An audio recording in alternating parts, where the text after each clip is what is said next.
began to purr. She picked him up and hugged him. "Good boy, my guardian," she said with a smile. "Don't you worry. The curse doesn't affect animals, only humans. It's our punishment for causing the apocalypse. You animals are good and noble. That's why you're immune to the punishment of the god Siaius." Guardian stared back at her with his enigmatic cat eyes, half closing them to enjoy her petting. After a moment, he leaped from her arms. Ava liked animals, cats in particular. She respected them. They were their own masters and would never allow themselves to be subservient. The sun began to make its appearance over the land of the Kemet, and with the arrival of dawn, Ava went downstairs to get dressed. Today was a special day, the most important one of the year. She took her healer's bag where she carried the medicinal plants and ingredients she needed for her craft. If she had time, she would go to the oasis to gather plants to make ointments against infections, because her stock was low and she needed to make more. As she was leaving her house, she saw her cousin Amelia, who greeted her with her usual broad smile. They were both dressed in black, with long plain tunics embroidered in silver and wide leather belts, as was the custom among the people of the deserts. "Hi there, Ava. Why are you smiling so early in the morning?" "Because today's going to be a wonderful day." Ava shook her head. "I don't see what's wonderful about it." Amelia ignored her cousin's comment.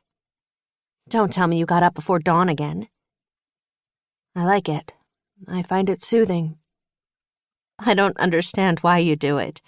Do you want to gain the favor of the archaic gods by seeing Tout off so that you can receive luminous Ra?" "What I don't understand is your fascination with those false archaic gods. Tout is simply the representation of the moon, and Ra that of the sun. And I know that because you've told me about them. You're a scholar." "An apprentice scholar. I'm still learning the craft." "You know more than half the tribe put together." Amelia smiled and blushed. "I like studying the relics and learning." "I don't see what we gain by studying the gods the ancient ones worshipped." "Correction," Amelia said with a lively glint in her eyes. "The first gods were created and worshipped thousands of years before the apocalypse. The ancient ones no longer worship them when it happened. Those are the gods of the archaic ones." "Ancient, archaic, whatever. They're all extinct. That's a good reason to forget about them." "But they're all we have left from that lost world.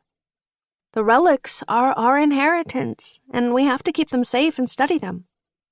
"You spend too much time studying those archaic papyruses and paintings, hieroglyphs and murals," Ava said.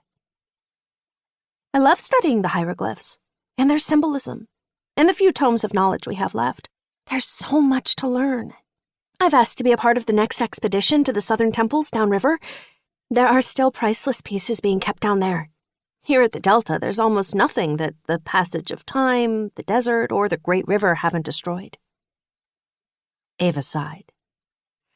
"Luckily, I was destined to the House of Life, to healing." Amelia shrugged and smiled. "The House of Knowledge and its scholars will guide our people to a new future." "I hope so," Ava replied without much conviction. "Come on, let's go down to the Great Pyramid." They entered the ruins of what had once been a great city of steel and glass, with incredibly tall towers and endless paved avenues, temples and homes for thousands of people. All that remained were the half-buried remnants of a metropolis. The whole city had succumbed long ago. The relentless desert, with the help of the passage of time, had buried it almost completely. The exceptions were those areas where the tribe dug in search of relics and knowledge. "You're too fond of those relics," Ava told her cousin. "They're just rubble and useless bits the desert has yet to swallow up completely, but sooner or later it will." Amelia shrugged. She was gazing around in fascination. "I know. I like to walk among the ruins and imagine what it must have been like. To keep listening to this audiobook, I've left you a link in the description so you can do it, at no cost thanks to Audible's 30-day free trial.